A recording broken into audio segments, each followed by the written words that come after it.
ఏవండీ జనం సభకి ఇప్పుడు వారంటీలు గాని, మొన్న ఈ పింఛన్స్ గాని జగన్మోహన్ రెడ్డి ఒకటో తారీఖు పింఛన్లు ఇవ్వడం వారంటీల ద్వారాగా ఇవాళ ముతక వాళ్ళు మొత్తం కూడా చంద్రబాబు నాయుడిని ఎదవ అని చెప్పి తిట్టుకుంటున్నారు.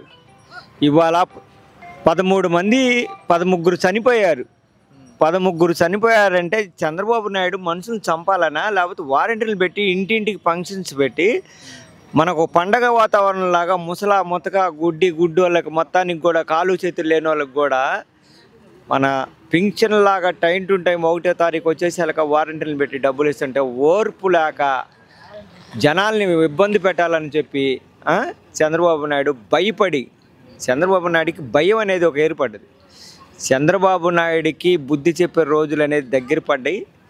కంపల్సరీ జగన్మోహన్ రెడ్డిని తట్టుకోవాలంటే అమ్మఒడి కాడ నుంచి కానీ, ఇళ్ల స్థలాలు కానీ, వారంటీలను పెట్టి అవస్థ కానీ, కరోనా కాలంలో జనాలను పోషించటం కానీ ఏదని జగన్మోహన్ రెడ్డి అకౌంట్లో డబ్బులు వేసిన సీఎం ఇన్నాళ్ళు చెప్తాడు ఆ పథకం చేస్తాం ఈ పథకం చేస్తామని చెప్పి, ఇవాళ ఆ పథకాలన్నీ ఎటుపోయి 14 సంవత్సరాలలో చేయొచ్చు కదా. ఎవరికైనా ఒక ఇల్లు ఇచ్చావా? అసలు ప్రజలు నీకు ఎట్ట ఓటేస్తారు? జగన్ ఇచ్చాడు మళ్ళీ ఇల్లు ఇచ్చారు కదా, ఇంటికి ఒక ఇల్లు చెప్పకుండా మన కుల పేద లేకుండా ఎస్టీ బీసీ మైనార్టీలకు కూడా ఒక ఇల్లు లేని వాడికి పేదవాడు అనేవాడు ఉండకూడదని జగన్మోహన్ రెడ్డి. మరి ఇన్ని చేసిన మనిషి ఇప్పుడు బీజేపీ, జనసేన, టీడీపీ వీళ్ళందరూ ఎందుకు ఆయన మీద ఎందుకు బరాడం ఎక్కువ చేస్తున్నారు? ఏమండి, బీజేపీ కానీ జనసేన కానీ జగన్మోహన్ రెడ్డి తట్టుకోలేక, ఆయన చేసిన పథకాలు తట్టుకోలేక ఇవాళ అకౌంట్లో ఏ సీఎం చేశాడు? 14 సంవత్సరాల నుంచి నువ్వు ఎందుకు చేయలా? ఏ సీఎం అని చేశాడా? అకౌంట్లో డబ్బులు ఎవరికన్నా వేసారా? పసుపు కుంకం కింద వేసాడు. అసలు వేసినాయి పసుపు కుంకం చేసి జనాలు పసుపు కుంకం పెట్టే రోజులు దగ్గర పడ్డాయి. మళ్ళీ పసుపు కుంకం పెడతారు జనాలు.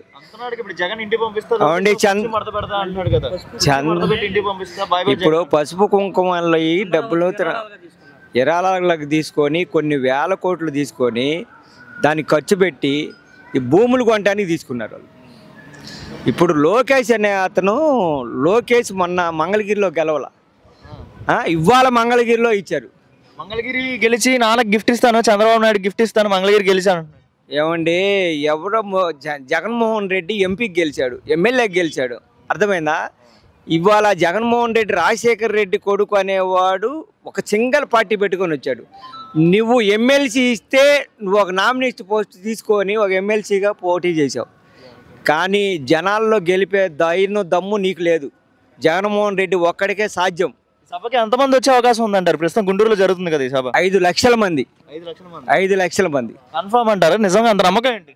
ఏమండి, జగన్మోహన్ రెడ్డి అభివృద్ధులండి. మేమంతా సిద్ధం సభ ఎలా ఉండబోతుంది అంటారు గుంటూరులో? నేను చూసిన వాటిల్లో మెదరమెట్ల సభలో చూసుకుంటే ఒక్కసారిగా చూసుకుంటే ఎట్టంది ఎక్కడ చేసింది లేదు. ఇంత భయంకరంగా ఇంత ఘోరంగా చేసిందంటే అది జగన్ గారి సభ అని చెప్పటమే. సిద్ధం సభ, మేము అంత సిద్ధమే అన్న సభకి ప్రిపేర్ చేసింది ఏంటంటే అది ఉన్న కార్యకర్తలైనా కానీ, నాయకులైనా కానీ, ఇంకోళ్ళు అయినా కానీ ప్రోత్సహించితే కనుక జగన్కి ముందు నిలబడి చేసింది. ఒక్క మాటలో చెప్పండి. సభకి బస్సుల మీద వస్తున్నారు, అందరూ వస్తున్నారు, డబ్బులు ఇస్తే వస్తున్నారు అంటున్నారు. నిజంగా డబ్బులు ఇస్తే వస్తున్నారు అంటారా? నిజంగానే అయితే డబ్బులు ఇస్తానన్నమాట. అయితే ఇప్పుడు ఒకటే మనకు పథకాలన్నీ అందని అందరికి కూడా ఒక జగన్ మీద అభిమానంతో వచ్చిన వాళ్ళే కానీ డబ్బులుగా పూర్వకంగా అయితే లేదు.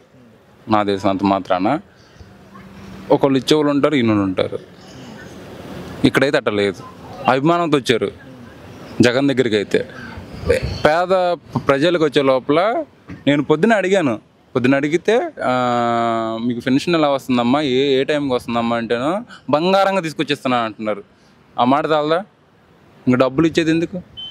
చంద్రబాబు నాయుడు వాలంటీర్లకు చెక్అవుట్ పెడుతున్నారు కదా, వాలంటీర్లు ఇవ్వకూడదు పెన్షన్ అనేది, డైరెక్ట్గా వెళ్ళి సచివాలయం దగ్గరికి వెళ్ళి తీసుకోవాలి, సెక్రటరీ దగ్గర అంటున్నారు. చంద్రబాబు గారు ఇస్తారా? డైరెక్ట్గా ఆయనగా చెబుతున్నాను నేను.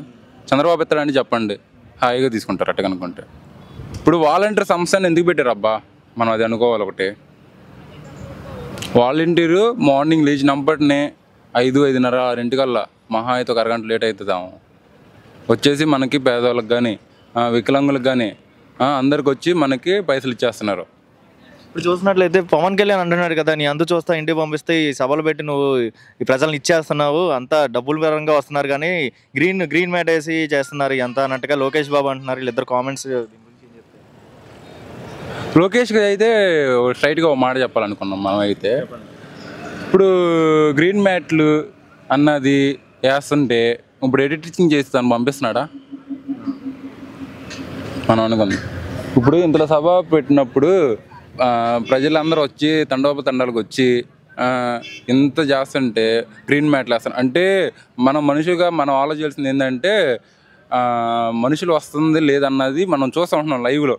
మనకి టెలికాస్ట్ అవని సోషల్ మీడియాలో అవని ఏదైనా సోషల్ మీడియా ఏదైనా కానీ చూస్తుంటే తెలుస్తుంది. ఇంకా ఎడిటింగ్ ఎందుకు అవన్నీ మనం మాట్లాడుకుంటే ఆయన అన్నీ మాట్లాడుకుంటున్నాయి. ఎన్ని వస్తాయి అంటారు? 175కి ఎన్ని సీట్లు వస్తాయి అంటారు ఈసారి? ఒకటి చెప్పాలంటే 170కి 170 సీట్లు మేమైతే కన్ఫర్మ్ అనుకుంటున్నాం. పక్కా అయితే రావాలి. ఓవర్ కాన్ఫిడెన్స్ అనుకుంటా. ఓవర్ కాన్ఫిడెన్స్ అంటే మాకు జగన్ నమ్మకం అటది. జగనన్న చేసిన సంక్షేమ పథకాలు బాగుండయి, అందుకని జగనన్న అభిమానిగా వచ్చాం. ఇంత ఎండలో రావాల్సిన అవసరం ఏంటండి?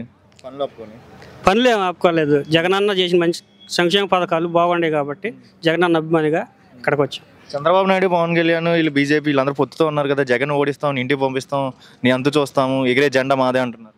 వాళ్ళు ఎన్ని మురిగినా అన్న ఇక్కడ వచ్చేది జగనన్న చేసిన మంచి మంచి అభివృద్ధి కార్యక్రమాలు. జగనన్న అంటే సైన్యం, మంత్రులు కానీ, ఎమ్మెల్యేలు కానీ, ఎంపీలు కానీ మంచి మంచి నియోజకవర్గాలకి బాగా ఫేవర్ చేశారు, మంచి మంచి అభివృద్ధి కార్యక్రమాలు చేశారు. కాబట్టి జగనన్నే ఈసారి మళ్ళీ వస్తారు. వాళ్ళు ఎన్ని అయినా జగనన్న కంపల్సరీ వస్తారు. పిల్లలకు మాత్రం మంచి మంచి అభివృద్ధి కార్యక్రమాలు, ప్రజలకి మంచి మంచి అభివృద్ధి కార్యక్రమాలు మాత్రం ఇచ్చారు.